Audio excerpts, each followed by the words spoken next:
with Marty Barrell. Marty, here's an observation I've made. Nothing seems to come easy for this Maple Leafs team. This week, the Toronto Maple Leafs reached a new level of trouble. A struggling defense, an injured goalie group, heavy minutes on star players, and a season full of pressure have all come together at the same time. And after another tough result, fans want answers. Is the problem the Craig Berube who adjusts the defense every night, or the GM Brad Treliving who built a blue line with holes in it? These issues now point to one main problem. The tension around this team has grown fast. Toronto entered the season with names that should steady any roster. Austin Matthews leading the attack, William Nylander driving plays, John Tavares in the middle, and Morgan Rielly carrying the blue line. Everything looked set. But the last few games have changed the tone, and each shift has made one thing clearer. Something inside this team is slipping. The loss that exposed it again came against the San Jose Sharks. Toronto fell 3-2 in overtime.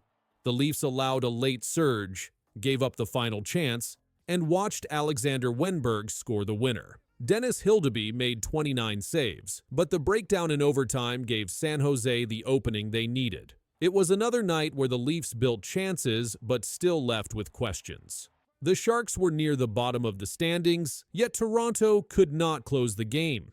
And that is where the pressure shifts back to the bench. Head coach Craig Berube has already changed defensive pairs many times. Morgan Rielly has switched partners. Timothy Liljegren has been moved into different roles. Simon Benoit and Jake McCabe have seen minutes rise and fall as the staff tries to find balance. These moves are not random. They show a team searching for answers while results slip away. When a coach adjusts pairings this often, it means the system is not settling. Rehook. But even with these changes, the same cracks keep appearing. The goaltending group has been stretched thin. Joseph Woll was placed on injured reserve, creating a clear gap in the rotation. With Woll out, the net has shifted to Hildeby and whoever is available behind him. When a team loses its planned goalie order, pressure rises on every shift. Against San Jose, Toronto needed one extra stop in overtime, but the defensive lapse in front of the net made the chance too clean. It was another sign of how connected these issues are. The same pattern showed up in the 2-1 loss to the Montreal Canadiens earlier this month. It was a low-scoring game, controlled at times, but still ended with Toronto behind. These narrow results are stacking up, and each one shows how thin the margin has become. When the Leafs lose games like this, the spotlight swings to the exact areas that keep breaking. Defensive mistakes, missed coverage, miscommunication, and late errors that come at the worst time. But the pressure also reaches higher. General Manager Brad Treliving built this roster under tight cap space. The Leafs' top players take large cap hits, leaving fewer options to add strong defensive depth. Toronto must operate with the roster they have, and depth issues do not disappear on their own. The coach can only rearrange what the GM gives him, and when injuries strike, those limits become more real. Rehook. But these limits alone do not explain why this many breakdowns keep happening. Look at the blue line itself. Morgan Rielly carries the biggest minutes and must stay steady in the hardest matchups. Liljegren brings speed, but past injuries and defensive swings have shaped his role. McCabe is physical, but pressure in tight games exposes gaps when plays break apart. Benoit uses size well, yet his usage changes night to night. When Mark Giordano is available, his experience helps, but age and pace are still factors. These pieces are all part of Toronto's defensive story, but none of them have settled into a stable rhythm. Defensive systems rely on trust and repetition. Without it, exits slow down, coverage breaks, and the opposition senses openings. In several games this season, the Leafs struggled to clear the puck from their zone. Long shifts led to more chances against, more chances led to pressure, and pressure led to goals. Against San Jose, the sequence was familiar. A missed read, open ice, and the puck in the net. The offense tries to balance it. Matthews keeps scoring. Nylander creates openings in tight spaces. Rehook. These moments show that the core issue is not just injuries or scoring. It is something deeper inside the structure. The Leafs' defensive system depends on quick transitions, clean breakouts, tight coverage near the net, but the last few games prove that those parts are not working together. When one piece fails, the whole shift tilts. When a pairing hesitates, opponents find open ice. When there is confusion on a change, chances appear instantly. These are not single mistakes. These are patterns. The coaching staff faces the pressure of finding order in a system that keeps slipping. The GM faces pressure for building a blue line with limited depth. The defense faces pressure because every error turns into a highlight. And the goaltenders face pressure because they must clean up every mistake. All of these pressures point toward one place. The real problem behind the Toronto Maple Leafs this season is the instability inside their defensive system. The late goals, the overtime losses, the constant pair changes, the heavy minutes on Riley, the strain on Hildeby, the cap limits, the bottom six scoring gaps, all of it connects back to the same root issue. The defense breaks down at the moments when the team needs stability the most. This single problem bends everything else out of shape. The offense must push harder. The goalies must play beyond expectation. The coaches must shift players every night. The GM must face questions about depth, and the standings reflect the result. Until Toronto finds steady play on the blue line, every mistake will feel heavier. Every loss will raise more pressure. And every game will carry the same question. How long can a team with this much talent keep losing the same way? The answer lies in fixing the one problem that now sits at the center of their season. Obviously a very, very proud moment, and just very excited and felt like I had done something good to get this call up. So yeah, I'm very excited for the future. An emergency call-up. Two top goalies on injured reserve. A rookie thrust into the spotlight with the pressure of an entire season on his shoulders. The Toronto Maple Leafs just made a massive change. A move that could reshape their season forever. What happened next raised even bigger questions. And the next steps remain uncertain. The Toronto Maple Leafs made a major move when they placed Joseph Woll on injured reserve after he suffered a lower body injury during the game against Carolina. The injury forced the team to react fast. Woll was expected to miss at least a week, according to the update released when the decision became official. Anthony Stolarz was already unavailable with an upper body injury, leaving the team without either of its intended NHL goaltenders at the same time. With two goalies out, Toronto recalled Artur Akhtiamov from the AHL. He had no NHL experience and entered the roster as an emergency option. This pushed Dennis Hildeby into the starting role. Before this moment, Hildeby had played only a small number of NHL games. His early games included a .914 save percentage and limited time in net. Analysts described the situation as a test of depth because Hildeby and Akhtiamov were the only healthy options left. The pressure on Hildeby increased when he entered the game against Carolina after Woll exited. He faced 9 shots and stopped all of them in a 5-1 win. Days later, he delivered his first NHL shutout against Tampa Bay, making 29 saves in a 2-0 victory. Morgan Riley scored the opening goal, and Austin Matthews added an empty net goal with 1 second left. The win raised the Leafs to 4-0 and won in their last 5 games and brought attention back to the unexpected goalie shift. As the team adjusted, conversations began about whether general manager Brad Treliving should pursue a trade. Several names surfaced in league discussions. Concerns included salary cap requirements, acquisition prices,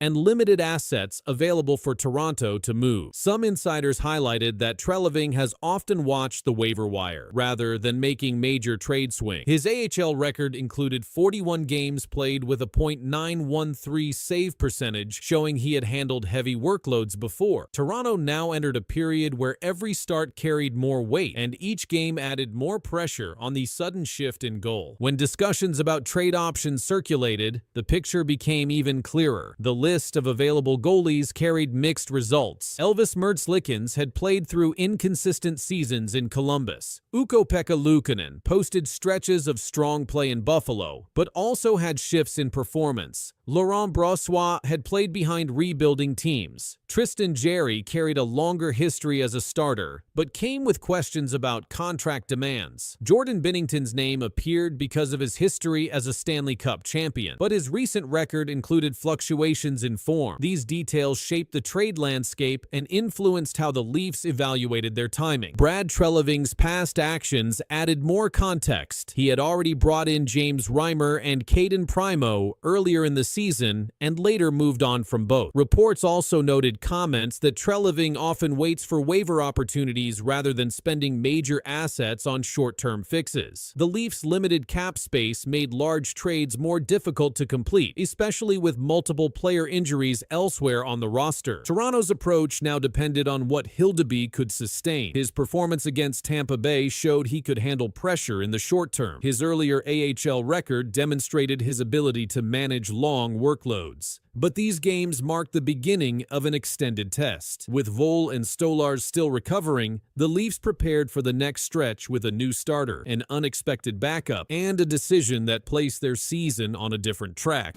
Well, it definitely does give the team confidence for sure, and knowing that he's back there doing his job above and beyond, making the saves and giving us an opportunity to win a game. Kind of like just rubs, it just goes down the team and gives you more confidence to do things up the ice. Something changed inside the Toronto Maple Leafs locker room, and it hit faster than anyone expected. A team that looked stalled only weeks ago suddenly tore through 3 playoff teams on the road, stacking goals, silencing crowds, and shifting its entire identity. Craig Berube didn't just steady the room, he flipped it, and what happened next pushed the story even deeper. The Toronto Maple Leafs entered December in a far different position than where they stand now. Their November record of 6-6-2 showed a stretch filled with early losses and a brief losing streak that slowed their momentum. Pressure grew as the team slipped toward the lower end of the Eastern Conference standing. Yet within days, something inside the group shifted, and the change appeared in ways the scoreboard made clear. Toronto went on the road and defeated the Pittsburgh Penguins, the Florida Panthers, and the Carolina Hurricanes. Each of these teams held a playoff spot when the Leafs faced them. Toronto outscored these opponents 16-4 across the 3 games, leaving little space for doubt about the quality of their play. The wins came with control in all 3 zones, and they came fast enough to mark a visible break from the previous month. A photograph from Raleigh showed Austin Matthews celebrating a goal in the second period at Lenovo Center. The credit line stated, "James Goalie Imagine Images," and the moment reflected how key players contributed to the shift. The reporting noted that Austin Matthews, William Nylander, John Tavares, among others, all are helping the cause, and those names stayed active across each matchup. Their presence supported the team's broader turnaround during this stretch. Craig Berube's impact appeared across several layers of play. The coverage stated that Toronto beat these opponents in good fashion with no sweat by it nor any kind of nervousness, and that reflected the confidence building inside the lineup. The team won puck battles, generated clutch scoring, and created stronger power play and penalty kill sequences. These developments supported the factual description that the last few games for Toronto have gone about as well as they and head coach Berube could have hoped for. The 3-game performance aligned with another line from the report. The last 3 games for the Maple Leafs have shown the full team effort that they had been hoping to show since the season's beginning. That sentence captured the measurable improvement across the group. Toronto opened December 2-0, and early season concerns shifted as the wins continued to grow, leaving more focus on what these results might lead to next. Craig Berube's structure carried into the story as well. The coverage noted that he is turning things around for this team, tying the coaching approach to the improved results. The team displayed steadier spacing and more synchronized defensive support. These facts came from descriptions inside the articles and aligned with the documented results rather than interpretation. Each game in the streak showed clearer alignment between roster roles and on-ice decisions, reflecting the system Berube rube set in place. The reporting also emphasized the timing of the shift. It stated, "It took a bit for this to all be figured out for them, but it seems like it all came together now." This detail marked how long the process lasted before the streak formed. It also connected the early season challenges to the more structured play shown in December. Toronto's ability to generate consistent scoring, limit goals against, and perform effectively against playoff teams built factual support for the idea that their season had entered a new phase. The Maple Leafs' location in the standings added tension to the moment. The article pointed out they were towards the bottom of the Eastern Conference standings, making each point gained during the streak significant. The reporting added, "If they can keep putting together complete performances like the last 3 games, watch out for them." That line reflected a factual statement from the article, and it captured the attention surrounding what the team might produce next as their schedule continued. And I think last night is the kind of accumulation of a lot of different things, and last night's a great warning to the group what happens when you're not ready to roll. Something just shook the Edmonton Oilers locker room. After a crushing 9-1 loss, Connor McDavid stood up and called out his own team. He didn't dodge, he didn't sugarcoat. He said the Oilers were flat, no energy, no emotion. Coming from the captain, that means something. What he said next set the tone for the rest of the season. The Edmonton Oilers are under pressure. They've played 16 games this season, and their record stands at 6 wins, 6 losses, and 4 overtime losses. That's not what fans or the team expected. And after getting blown out 9-1 by the Colorado Avalanche, something had to be said. Connor McDavid said it. Early on, obviously, we found an issue to bring some of that emotion, some of that energy to the game. That's not fighting. That's not anything. It's just bringing that energy, skating, a little bit more physical. In his post-game comments, McDavid told reporters, "It's been flat. That starts with me as a leader. There's maybe not been enough energy, not enough emotion, and we have to find a way to bring some of that into the game." This wasn't just about one game. McDavid spoke about the team's attitude over several games. He said, "We all have a hand in bringing just a little bit more, emotionally, physically, and just to our game as a whole." McDavid has 22 points this season, 5 goals, and 17 assists, but he's also -6 at even strength. That shows even the best players on the team are getting outscored when they're on the ice. The loss to Colorado was Edmonton's worst home defeat since 2009. The Avalanche scored goal after goal, and the Oilers didn't have an answer. The team was down 4-0 after the first period, and it only got worse from there. This wasn't just a bad night. It was a wake-up call. The Oilers were supposed to be Cup contenders again. They reached the Stanley Cup final 2 seasons in a row, but right now, their play doesn't match that level. Over the last 10 games, their record is 4 wins, 3 losses, and 3 overtime losses. That's not terrible, but it's not what a contending team expects. Now, with McDavid calling for more effort and emotion, the whole organization is on alert. The message is clear. Things have to change now. McDavid's message wasn't just frustration, it was a warning, and it wasn't only for the players, it reached the coaching staff and front office too. When a captain speaks like this after a blowout loss, it signals a bigger problem inside the team. Coach Chris Knoblauch now faces pressure to respond. Line changes, goalie decisions, and defensive structure are all under review. The Oilers can't afford to let this slide. Their next games are critical. McDavid said, "We have to find a way to bring more." That starts immediately. McDavid's call for emotion matters. Hockey isn't just about skill. It's about fight. The Oilers haven't shown enough of it. They've looked flat, not just in one game, but over several. That's why his comments hit so hard. This also affects the fans. The Oilers have one of the most passionate fan bases in the NHL. A 9-1 home loss sting. And when your best player says the team isn't bringing enough, fans expect action. Behind the scenes, the organization must decide how to fix this. Trades, call-ups, system changes, it's not clear yet. But McDavid just put everyone on notice. He didn't blame others. He included himself, but he didn't stay quiet. His leadership now demands results. Not someday, but now. Edmonton's next games will say a lot. If they come out with speed, energy, and purpose, this could be the turning point. If not, bigger changes could follow. For now, one fact stands out. The Oilers captain just spoke louder than ever, and now the entire hockey world is watching how they answer. Against our standards, and I thought we played I thought we played with some pretty high standards today, you know, and again, saying that, it doesn't guarantee a victory. It doesn't mean it's perfect, but I felt our intentions were there. We were organized in our 5-on-5 play, and you know, it was a good game. You know, I thought we stayed patient. It's unfortunate we don't get the 2-point, but a lot of positive.